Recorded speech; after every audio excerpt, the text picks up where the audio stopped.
Hello, George here. Before we start this emergency podcast episode, I have a huge favour to ask you all. You may have seen, if you're on our mailing list, that Guns on Pegs, in association with Licits, launched our annual survey of the shooting community last week. The Game Shooting Census takes a yearly snapshot of the habits and views of guns, while the Shoot Owner Census does the same for people who own and manage shoots. We carry out the census in collaboration with BASC, GWCT and the Countryside Alliance, and I cannot stress enough how helpful these are for all the parties involved, and therefore for shooting as a whole. So, before you go any further with the podcast, get the appropriate census to you, open on a different tab, and complete the survey while you're listening, please. You'll be finished before this shorter episode of the podcast is over. For the Game Shooting Census, go to bit.ly/gamecensus. And for the Shoot Owner Census, go to bit.ly/SO-census. I'll also put the links in the description. I'll leave a little pause for you to do that now.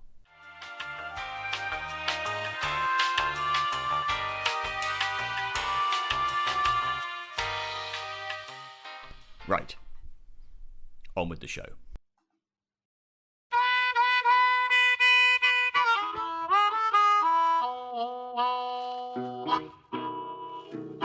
Hello and welcome back to the Guns on Pegs podcast. This is an emergency episode. We said at the end of the previous episode that we'd be back in a couple of weeks with a new episode, but in fact that wasn't quite accurate, was it, Chris? Perhaps you can explain why. Am I taking all the blame for this? Yeah, it's totally your fault. Well, it's a bit of a cop-out, really. I'm just a bit busy, but the reason I'm a bit... It's a bit of an understatement. I'm getting married on Friday, finally, at like the 15th attempt. It's one of those massively COVID hit weddings. I think I've mentioned it before. It's getting a bit boring now. I'm getting married on Friday. So we've got a mini stag do tomorrow night, which my brother-in-law has organised. And then we're off on honeymoon. So it basically makes this week a little bit trickier just to get a pod out. And I also, there's something else I haven't mentioned. I feel a bit awkward mentioning this on air, but it's kind of relevant to my busy week. But I'm becoming a dad in November, which sounds really weird, me saying that. But we're also going to... You'll never get used to it. It still sounds weird when I say I've got twins. I still don't quite believe it, to be honest. Obviously we've known about both these bits of news for a while in the team, but on behalf of all of us and all the listeners, I guess, huge congratulations on both counts. Oh, cheers, mate. Yeah, it's very exciting. It's quite daunting. We got the week this week with my sister and my brother-in-law and their two little children. I must say it's like a baptism of fire. I'm like, oh my God, are we ready for this?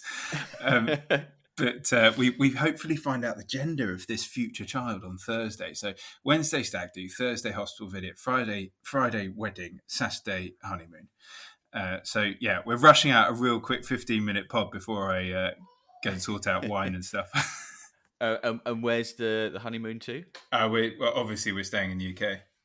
We're not one of those footballers heading off to Dubai. So a bit of salmon fishing or something. Mate, I want to be in a white robe, sitting by a swimming pool, doing nothing else. That's an equally valid choice. Yeah. So instead, right, what we're going to do is just give everybody a very quick interim episode to keep you going until we can record another proper episode with a guest. That's the plan, isn't it? Indeed. Looking forward to the next one. We've got quite a few stacked up in the diary, haven't we? So yeah, it's going to be awesome. Yeah. So before we kind of go on to the sort of main meat of this, Chris, in the previous episode, we mentioned that we'd got a few days lined up. So yesterday, I need your help with a bit of a mystery. Yesterday, I was at Truly Simulated, which is this terribly fancy sim shoot in Oxfordshire that you may have come across. I have heard of it, yeah. Yeah. I mean, it was a pretty amazing day, really. Miles beyond my skill set as a bang average gun. But I've got this mystery that I want your help to solve. We fired a lot of cartridges, as you do on lots of sim days. I mean, but well over 2 slabs. Right. I was told to take 150 cartridges for the first drive and ran out about 10 minutes before the whistle blew. Hey, So I was hold on. expecting There's a fine for that, surely. We've talked a lot about fines recently. There's got to be a fine for that. I followed the instructions given to me by the shoot That captain. means nothing. You've always got to go over prepared. But anyway, so you ran out. So I ran out, but only ran out of cartridges on the first drive. I still had some left at the end of the day. But obviously, firing lots of cartridges, you expect a bit of a sore shoulder the next day. Yeah. And there's a bit of a bruise on my shoulder. But can you explain to me the location of the bruise that I sent you a picture of this morning? Absolutely no, not at all. Like, no one's ever seen a bruise where you have a bruise. So yeah, for the benefit of the tape, it's basically on the back of my arm. It's on your tricep. Yeah, there is no physical way of mounting a gun, even if you mount it completely wrong, of achieving a bruise there. I'm genuinely baffled. If you had video right now, you'd see me trying to do some awkward actions to see if I could get the butt of a gun onto my triceps. And I don't, unless you're like firing at your feet and holding it with the other hand, I don't know how you've done it. Yeah, I mean, in order to take a picture of it, I have to point my elbow at the ceiling. So that should help people to understand where. Are you sure you didn't like bash it on the way home or something, and it's got nothing to do with the shooting? I'd have to have done it pretty hard, and I'm pretty sure I'd have remembered. So maybe there's like some doctors or something out there who'll explain something to do with like the shock waves traveling through my arm or something. I'm genuinely baffled by it. It makes no sense at all. Just a little bit weak, George. You're not used to it, are you? Well, yeah. I mean, I did come up with an article idea as I was struggling to lift the gun on the final drive that maybe there's something in fitness for people who want to go shooting. You know, like dumbbell weights for your left arm or something. Have you seen that video going around of the guy who was he was using swinging a broom handle in the gym? Yeah, he was swinging a heavy weight in the gym. It was absolutely priceless. We've got to share that on social media again. I've got this great image now in my head of the local Pure Gym or whatever, full of blokes in +4s. Well, he was swinging in September. Indeed, and he was swinging the weight, and obviously because it was like 20 kilos or something, he couldn't get it up very high, so it just looked like he was constantly swinging through the line at like head height. And it made you not want to stand anywhere near that guy. But it was a good. Yeah. So I mean, yesterday was pretty amazing, and as I say, I think I fired well over 2 slabs of cartridges. And then, obviously, we had our team away day strategy session, and then a morning's shooting clays together. And I reckon we probably got through a few rounds there as well. We did. I mean, I spent. Oh God, that was at Penn Sport last Monday, and that was the most awesome strategy session ever. We met at the pub on Sunday night, on Sunday afternoon. A few of us who made it, watched the football. Then we had a round of golf, strategy day. And the next day went shooting. So it was a 3-day sort of team session. and at Penn Sport, they stuck us on this high tower. And I think you were off on the other side at the time. And I stood there with Frank and Digby and my dad. And they sent this clay out wide on the right. And it was a hell of a height. And I just got absolutely ridiculed by the others. I couldn't connect with it. And I just shot and shot and shot. And eventually I got it. But not before the safety catch on my trusty old Henry Atkins side by side broke. So I was having to like stick it back off safe in between first and second barrel, which is just infuriating. So that's now in tremendous. Yeah. But So I think I probably fired 1,000 cartridges in the last week, which I've not done the maths, but I reckon that's probably more than I'd fire in 5 or 6 seasons at home on the shoot. It's a good advert for working at Guns on Pace, isn't it? It is, and you'd think that with all that banging, I might have improved, but I think, if anything, I've got worse. It's like golf. When you play it too much, you just get worse, isn't it? You get a fault, and then you develop that fault into something which you can't get rid of. Exactly. Right, so I think I've been suitably ridiculed for now. So, Chris, let's just do a quick update for everybody on the party at the Game Fair, and then you can go off and get married and stuff. Indeed. Well, so obviously there was quite a bit of chat last week, and we had that awesome bit of correspondence from Tom Naylor Davis. He was the guy who got in touch and talked about his daughter Bethany and her Shetland pony Velvet. And it was racing in the Shetland Pony Grand National at the Game Fair. And for those of you that have seen it, it's quite a fun watch. They race each of the 3 days.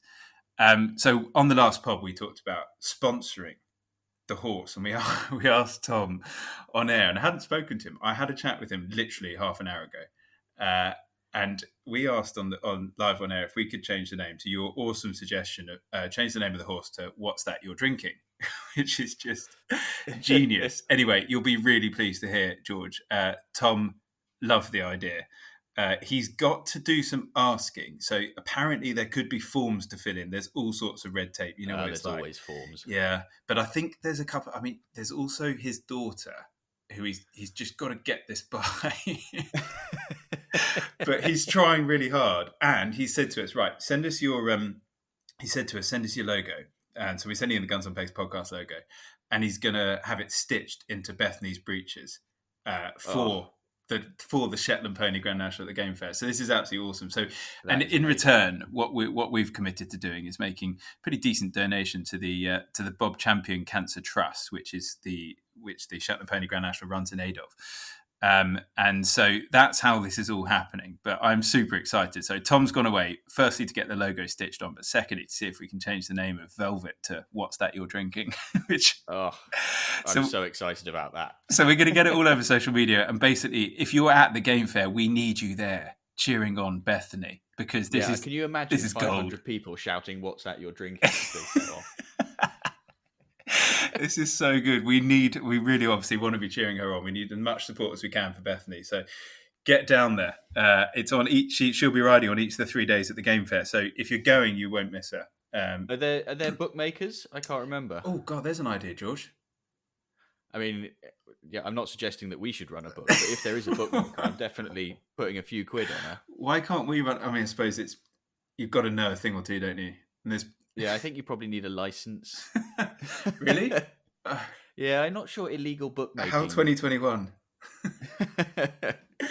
So yes, that's happening. There's been loads of other stuff going on behind the scenes as well. But we've also got a band called Dexter.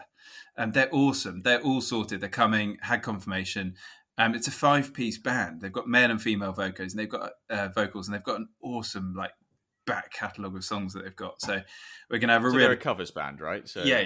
Everybody's going to know the music, and they've got enough to sort of go on through the evening. So they'll start early with all the classics, and it'll get later and later and get more and more rowdy. So yeah, it's going to be awesome. They're just great. Are they playing your wedding as well? I haven't really approached that conversation yet. So if they listen to this, no, it'll be too late. By the time this goes out, you'll be hitched. Oh yes, no, big party next summer. We're having a proper party. Wedding split over sort of 3 years, because it was like the wedding that didn't happen, the wedding that did happen, and then the party, but not the wedding. That's a very good way of doing it, but yeah, very good. So I don't know when we're going to get to it, but I must also tell you that so guest list, we've talked about 300, and I've also spoken to the Game Fair. I've spoken to Tim Adams. We think we can up this number quite considerably if the weather is okay, because the sides are going to be off. So essentially, so then it's not indoors. Well, indeed, yeah. I mean, space. There's no, hopefully, fingers crossed, and it does look this way. There's not going to be any COVID restrictions, but essentially, we can accept pretty much as many people as we like. But if you're on the guest list, then you get free drinks from the Borders Distillery. So that's the crucial bit. Yeah. If you want to be having some of those awesome drinks we had on the last pod, you need to be on the guest list. And I know that you've added loads of people to the guest list in the last few days. I have. I've had some really entertaining emails from various different people looking to get their hands on some tickets for the party. I wanted to share just one with everyone. It rather tickled me, and it's from Fred, not the Fred from Series 2 who was being blackmailed by his brother. This is a genuine Fred. And actually, Fred, I know, has been listening to a podcast for a long time. He often messages me on Facebook and that kind of thing. So I know he's a loyal listener. So he wrote, "Hi, George. As I wallow in my bath listening to the podcast," which is a distressing image, but we'll let it pass, "I find myself trying to figure out a way to wrangle myself tickets to the party. I don't have many anecdotes and I have no talent, so not much to offer there. But the thought occurs to me that you claim not to be a highly accomplished shot, as evidenced by my weird bruising. And after 25 years of shooting, I most certainly am not. So how about a shit shot shootout? I like what he's doing. If you can use your contacts and influence, we could get on a stand on a couple of clay traps with 25 not too difficult birds. They need to be not too difficult, as I suggest we do it with a 410, if you can rustle one up at the show, and with a couple of boxes of cartridges. To add a little spice and to mess with the concentration, it could also be timed, so we can see who is truly the shittest shot in the shit shot shootout. Try saying that after a couple of drinks. Then, to add some further spice, the loser would have to buy the winner a bottle of steaming Billy vodka and and I would get tickets to the party. What do you reckon? Are you man enough for the challenge? Fred, I've got to say, I love the idea and I'm very keen to take you on. And as I've suggested, based on my shooting yesterday, I'm pretty confident that I would be the shittest shot by quite a long way. But I think at this stage, with, just over a month to go, I think it's going to be a bit of a challenge to get it lined up in time for the game fair. So I will take you on, but at next year's game fair. However, you can, of course, come to the party. You're on the list. And, of course, you're now ordained into the most noble order of the Garters. Yeah, good idea, Fred. I like it. It's, as you say, George, probably a little bit tricky right now, unless someone comes up with something that just makes it easy for us to... We've got so much going on at the game fair, though. Yeah, presumably, like maybe one of the gun makers. They all have... there's the clay line behind them, isn't there? Well, if someone like, I don't know, if someone like Rob Fenix listens to this from EJ Churchill, they organise in the clay line, then they would be able to make it happen. It's just, we'd have to make a few phone calls and stuff like that. But look, keep them coming. More like this. So yeah, this is what is going to make the game fair so much fun. All these silly little ideas.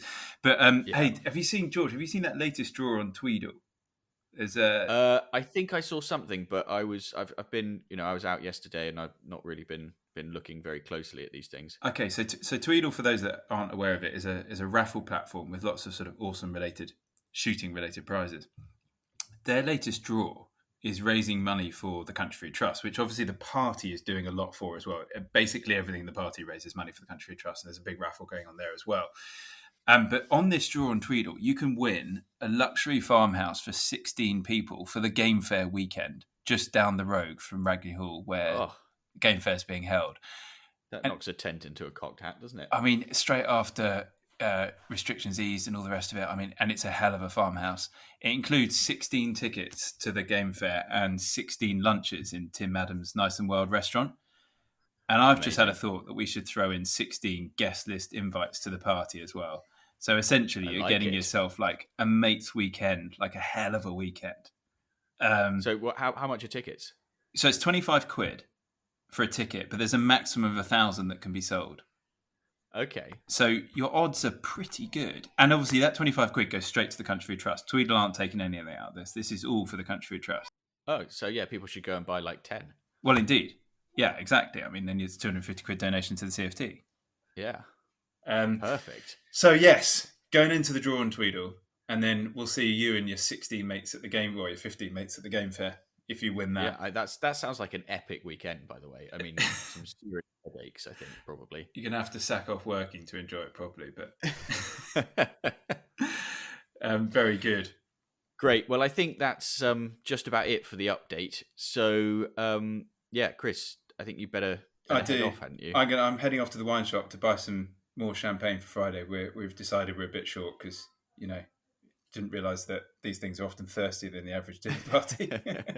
Oh, and I'm going to send you a picture of some of the wines we've lined up for the wedding. And I can get away with it because it's a small one, but it's going to be the ponciest "What's that you're drinking" ever.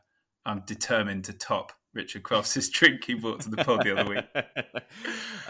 Yeah, that sounds amazing. I really hope that one of your toasts from your best man or whoever at the wedding is "What's that you're drinking." That's a good idea. So I've actually got two best men. One of my best men is also best mates with Richard Cross, so that's gonna tie in very nicely. Great. So thanks for tuning into this little update. Sorry about the slight hiatus in the proper episodes. We will be back in a few weeks' time with when Chris is back from honeymoon and all that sort of stuff, with another full-length episode and some more cool guests. Hope this tides you over until then. And until that time, thanks very much for listening, and goodbye. See ya. You can cut that last see ya. I don't know what came on. That's definitely staying in.